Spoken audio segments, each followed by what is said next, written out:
And it's this term, which people may or may not have heard, which is VUCA.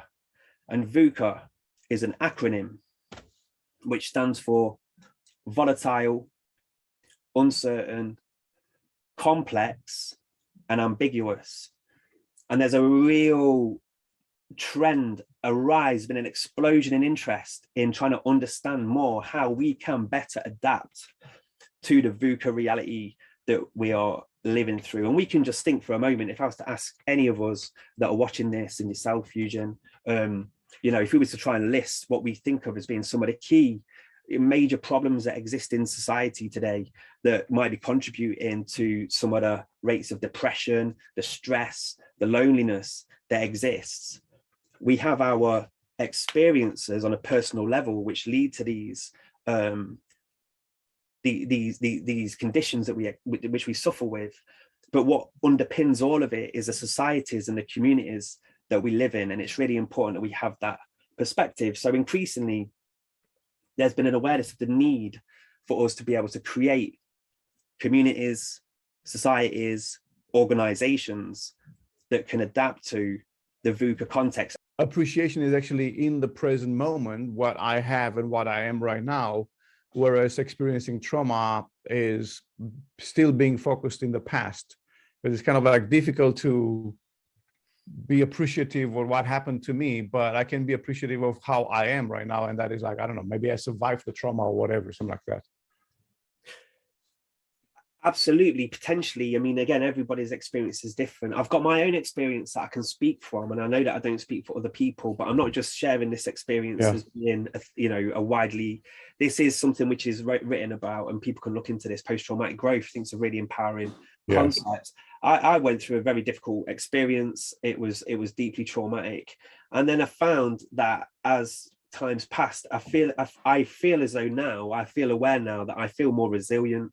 I feel feeling a level of appreciation and gratitude for the existence that I have more than I've ever felt before in my entire life. At times when I was more comfortable, I'm not happy that what happened to me happened.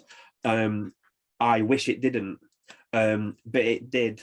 And I noticed that I appreciate the relationships that I have with my friends more. I relate to what's written in the literature about post-traumatic growth to do with a heightened sense of spirituality and a general kind of like sense of strength. I feel much more resilient. I feel that as a result of what I've been through, I am wanting to lead the best life that I can and face up to whatever important challenges come my way. I would never try and minimize anybody's traumatic experience though by talking about post-traumatic growth. I believe that it's a very empowering area that could actually contribute to the types of transformation towards a more regenerative future that we require as a species. The essence of the regenerative term, the essence of the regenerative revolution is that we learn about how to live from that which lives best. For those of us that are interested in the idea of like modeling in NLP and that kind of thing, we seek models for success. Well, where can we find examples of being regenerative in the world today, or in history that might be? So and that's where we look to nature. That's where we look to nature, and we understand that within ecosystems, we're a part of ecosystems, and there's whole fields emerging, like the field of biomimicry and again regenerative design, that seeks to create strong, healthy, resilient communities by adopting and implementing the principles and the values that are found in nature. So within nature, there's biodiversity, there's constant feedback.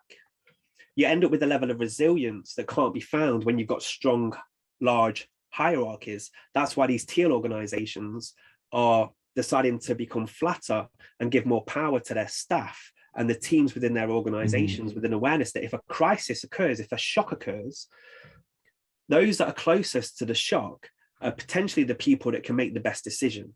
So living systems logic, the logic of life And this is all well written about and documented. I'd highly recommend Laura Storm and Giles Hutchins' book called Regenerative Leadership.